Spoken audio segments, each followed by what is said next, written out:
Assalamu alaikum wa rahmatullahi wa barakatuh. Welcome back to the Lies They Tell podcast. This is the Lies They Tell podcast where we dispute any fallacies that are propagated upon us by big business, by those in power, by they, them. This is episode 17. I'm going to make this episode pretty quick. And judging based off the title, you can see what it's about. I know a lot of Somali people across the world have plans either today or sometime this week to go out and celebrate the independence of Somalia. Um, every year on my birthday, I on September 3rd to be exact, I take a drive out by myself. I get into my car and I go for a drive. I um I sit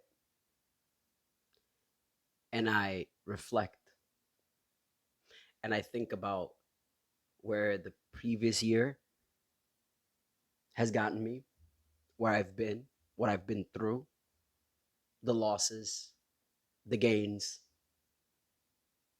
and the things I would like to make better, things that stayed the same. And then I ask myself where I want to be for my next birthday. Um, this is kind of a tradition that I've started maybe about 4 years ago, five probably. Before that I used to celebrate my birthday, and then at some point I asked myself, I found myself wondering, what am I celebrating? There was a point in my life where I didn't have any successes to speak of. I was not advancing, progressing in a lot of different areas in my life. But I would find myself every year on my birthday, I would go out and I would celebrate as if I had something to celebrate. And now, for those of you out there that are wondering, you know, well, maybe you were celebrating life. I know a lot of people that go out on their birthday to celebrate the fact that they're alive. My question to those people is, if you're just going to celebrate just being alive, do you celebrate when your loved ones die? I know that's pretty dark, but you can't celebrate one without the other. And I know now most of you, if not all of you, are asking, where am I going with this? How does this connect to July 1st? You know, last year on Somalia Independence Day, I went out to a couple of different events. I celebrated with my people. I enjoyed in the activities, in the music, in the partying. But this year, you know, I feel like Allah put something different on my heart. And that being the questions that I have. What are we really celebrating? Do we have anything to celebrate? You see, most people that's going to go out this week have either never been to Somalia, never touched foot in Somalia, was not born in Somalia, never smelled, tasted, felt Somaliland, right? And when I say Somaliland, I mean the land of Somalia. But they go out every single year, almost religiously. We have the posts on social media every single year, almost religiously. And then when I see these things, I think to myself, well, last year during Ramadan, two of the biggest markets in Somalia burned down a month apart. We haven't heard anything of that. A few years back, and a huge, like before I move to that one, understand that these markets that are burning down are a huge essential part of the Somali economy. They're a huge part of the Somali economy. So when the first fire burned down, it cost about $2 billion in damages. It literally cost $2 billion in damages to a third world country where majority of the population of that country lives below poverty level. Majority, vast majority. So you have the fire that took place, and then you had another fire that took place, both in very, very strategic and populated areas in Somalia. Over the years, hundreds of thousands of people, children to be exact, have passed away from either hunger or starvation or thirst, right? Famine, drought. Hundreds of thousands of children. I'm talking about an entire generation of Somali youth wiped away because they didn't have anything to eat or drink throughout the years. We have lost many people to violence, unimaginable amounts of people. We have lost control of our country in the sense that, I never really, the election, this past year's election, presidential election, was the first year that I've ever paid attention to Somali politics.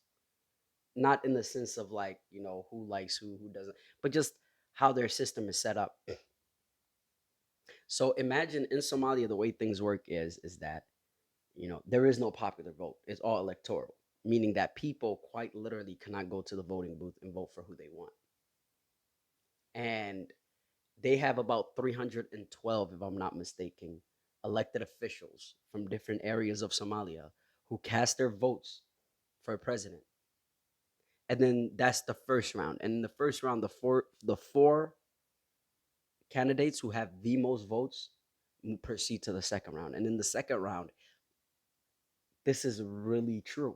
In the second round, each candidate talks to those elected officials and pays them to support them, the elected officials of the candidates who did not, make it to the second round, that is.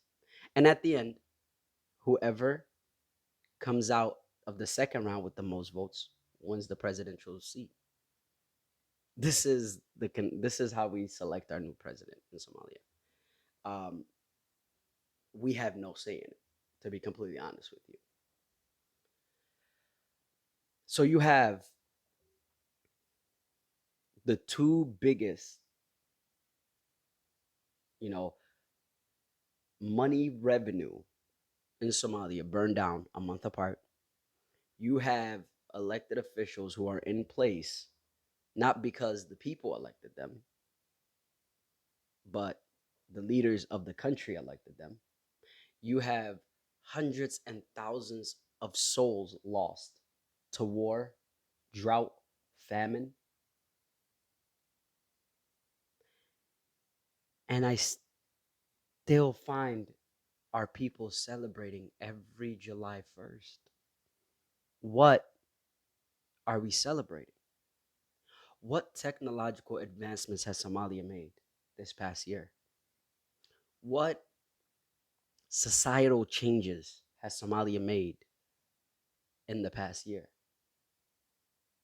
What advancement for the people in Somalia has Somalia made in the past year for us to celebrate? What foreign policies has Somalia put forth for us to celebrate? What has Somalia as a whole gained in the past year that we are celebrating? What are we celebrating? Are we celebrating the mere fact that we are an independent country?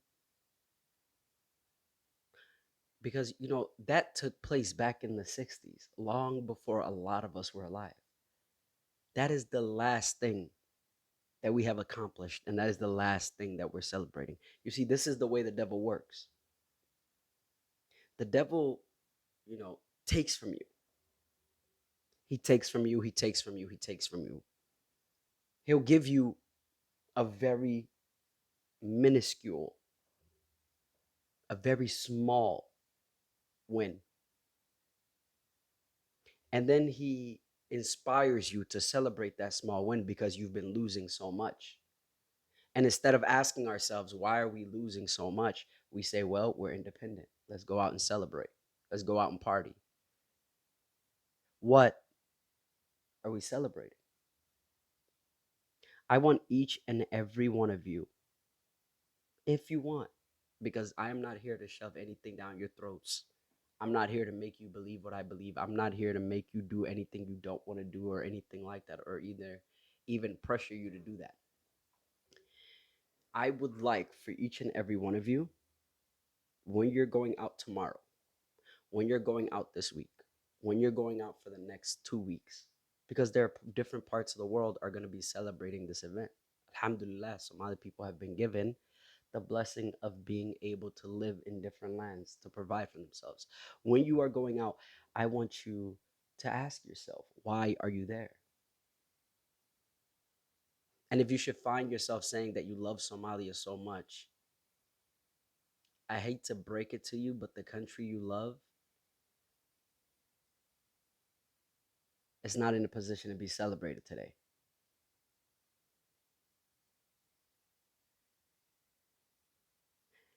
This has been episode 17 of the Lies They Tell podcast. I just wanted to give you guys that little bit from my heart to yours. I hope you are protecting yourself. I hope you're protecting your peace. I hope you are protecting your heart, your spirit, your body, and your soul. I hope you and yours are in good health. For all of my returning viewers, thank you. For all of my first time viewers, please make sure to subscribe, like, comment, share, and hit that notification bell so you know that every single time that I put out new content and I give you guys Assalamu alaikum wa rahmatullahi wa barakatuh. Thank you.